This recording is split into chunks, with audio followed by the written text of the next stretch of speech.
যুক্তরাষ্ট্রে এক প্রেস ব্রিফিংয়ে সাংবাদিক দস্তগীর জাহাঙ্গীর প্রশ্ন তোলেন, বাংলাদেশে আওয়ামী লীগকে নিষিদ্ধ করার সিদ্ধান্ত নিয়ে যুক্তরাষ্ট্রের অবস্থান কী?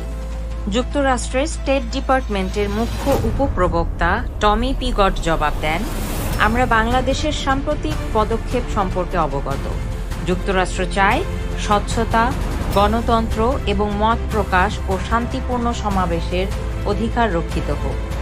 শেখ হাসিনার ক্ষমতাচ্যুতির পর নোবেল বিজয়ী মোহাম্মদ ইউনূসের নেতৃত্বে গঠিত অন্তর্বর্তী সরকার আওয়ামী লীগের সকল কার্যক্রম নিষিদ্ধ করেছে।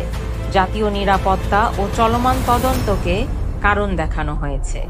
নির্বাচন কমিশনও আওয়ামী লীগের নিবন্ধন স্থগিত করেছে, যার ফলে তারা আগামী নির্বাচনে অংশ নিতে পারছেন না।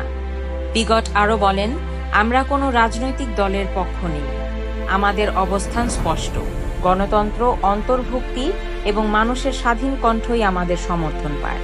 বাংলাদেশের রাজনীতি নিয়ে আন্তর্জাতিক দৃষ্টি এখন তীক্ষ্ণ। সামনে নির্বাচন, কিন্তু প্রশ্ন রয়ে যাচ্ছে, রাজনৈতিক পরিসর আসলেই কি গণতান্ত্রিক ও সবার জন্য উন্মুক্ত থাকবে? আপনার মতামত দিন।